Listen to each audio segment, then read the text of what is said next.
Donald Trump acabou de dar um ultimato em Nicolás Maduro. O que você está prestes a entender pode mudar completamente a sua visão sobre o que está acontecendo nesse exato momento na Venezuela. O mundo está diante de um possível ponto de virada histórico. Donald Trump teria dado um ultimato direto a Nicolás Maduro.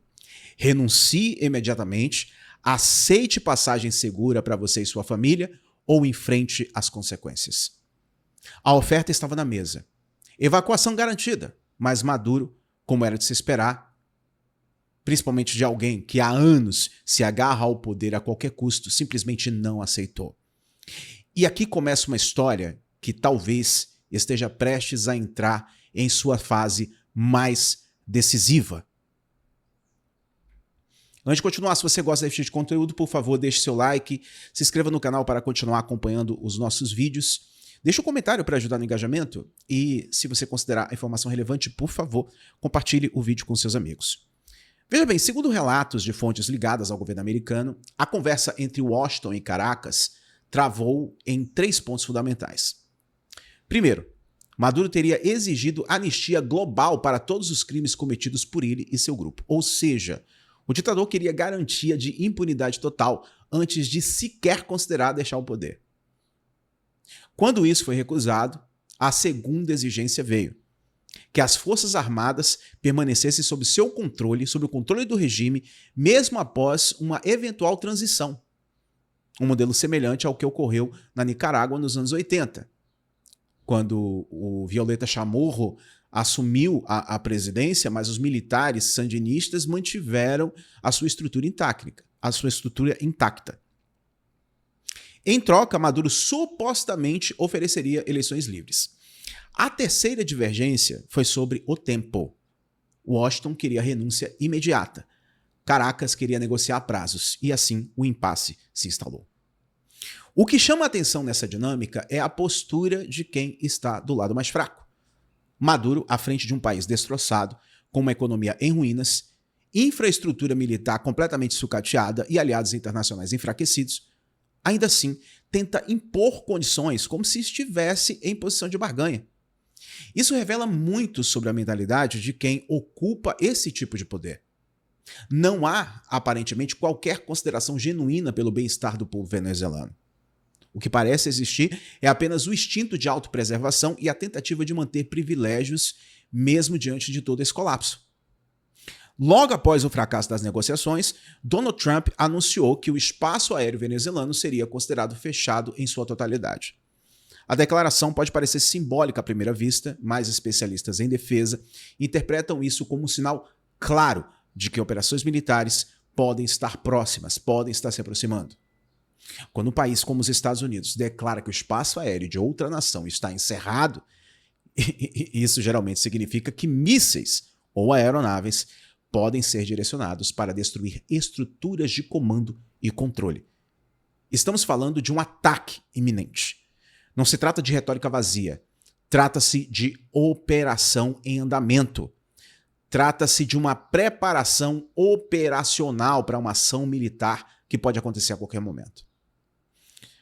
Então, uma ex-diplomata venezuelana, com conhecimento profundo sobre a estrutura militar e os vínculos do regime com organizações criminosas e terroristas, afirmou que os alvos já foram mapeados ao longo de anos por meio de operações da inteligência americana em solo venezuelano. Segundo ela, esse não seria um cenário de destruição generalizada, mas sim uma operação cirúrgica, focada em remover concentrações de poder de forma rápida e eficiente, poupando a população. Uma operação que poderia incluir a captura ou a eliminação de figuras-chave do regime, incluindo o próprio Maduro. Donald Trump, ele deu a saída para Maduro, mas ele optou em arriscar ir para o cemitério. E aqui vale uma reflexão muito importante. Quando se fala em intervenção militar, muitos imediatamente pensam em invasões prolongadas, ocupações complexas, conflitos intermináveis, mas o cenário que se desenha para a Venezuela parece ser muito diferente. As Forças Armadas venezuelanas que um dia estiveram entre as mais fortes da América Latina, vale lembrar, hoje operam com equipamentos completamente obsoletos, muitos dos quais nunca foram sequer revisados. A maior parte do material veio da Rússia e é de qualidade duvidosa.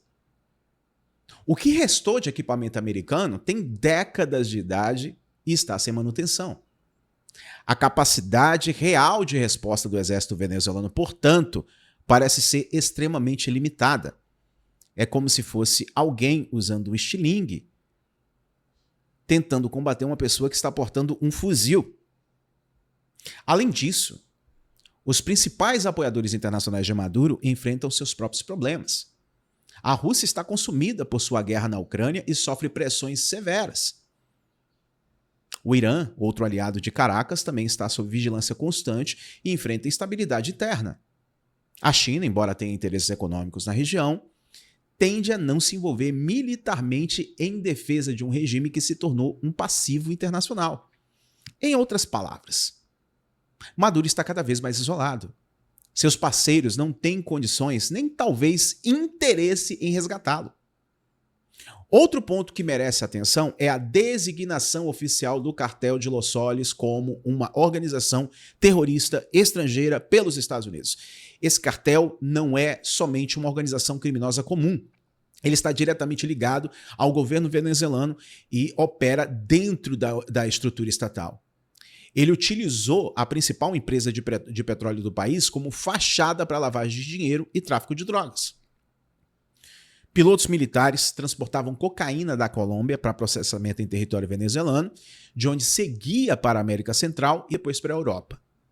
Quem se opunha ou denunciava essas operações era perseguido, torturado e desaparecido, se é que vocês me entendem. A brutalidade desse sistema é documentada e conhecida depois de muito tempo de investigação. E não para por aí. Há evidências de que o cartel de Los Soles colabora com o Hezbollah, financiando atividades terroristas com dinheiro do narcotráfico. Partes desse recurso teria sido usado para ataques que vitimaram cidadãos americanos, inclusive no Oriente Médio. Então, estamos falando de uma rede criminosa com alcance global, protegida por um governo que se apresenta como legítimo, mas que na prática funciona como uma organização criminosa e terrorista com fachada de Estado.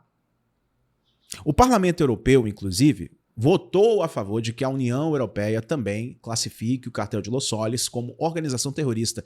Isso demonstra que a percepção internacional sobre o regime de Maduro está mudando. Talvez por conveniência, mas antes tarde do que nunca. Não se trata mais apenas de uma disputa ideológica entre esquerda e direita. Trata-se de reconhecer que existe no coração da América do Sul uma estrutura que combina autoritarismo, narcotráfico, terrorismo sob o disfarce de um governo popular. E enquanto isso, os Estados Unidos intensificam operações contra embarcações suspeitas de tráfico de drogas nas águas próximas à Venezuela. Cada uma dessas ações envia uma mensagem clara, direta. Não há santuário para quem opera sob proteção de um regime. A pressão está aumentando de forma coordenada em múltiplas frentes. Entre os nomes que podem entrar na mira de uma eventual operação americana estão a vice-presidente Delcy Rodrigues, o ministro do Interior Diosdado Cabello e Alexander Cranco, que é chefe da agência de contra-inteligência venezuelana. Este último, em particular, é apontado como uma das razões pelas quais o regime ainda não colapsou internamente. A brutalidade com que a contra-inteligência trata os próprios militares venezuelanos impede qualquer levante. Centenas de soldados teriam sido torturados, ameaçados, suas famílias talvez, possivelmente sequestradas. O medo é a cola que mantém essa estrutura de pé. E o povo venezuelano, vale lembrar, já deixou claro que quer mudança. Nas eleições, a oposição venceu de forma expressiva, mas o resultado foi ignorado pelo regime. A democracia foi sequestrada. E quando um governo se recusa a respeitar a vontade popular e se mantém no poder pela força, pela repressão, pela cumplicidade, pelo crime organizado aliado ao terrorismo, ele perde qualquer legitimidade. E ainda existem pessoas da esquerda apoiando o regime. O que estamos testemunhando agora pode ser o início do fim de uma das ditaduras mais destrutivas da história recente da América Latina. Maduro teve a chance de sair com dignidade, mas recusou. E agora as peças estão se movendo no tabuleiro. Resta saber qual será o próximo lance. Se eu puder dar um palpite, eu acho que vai ser um checkmate.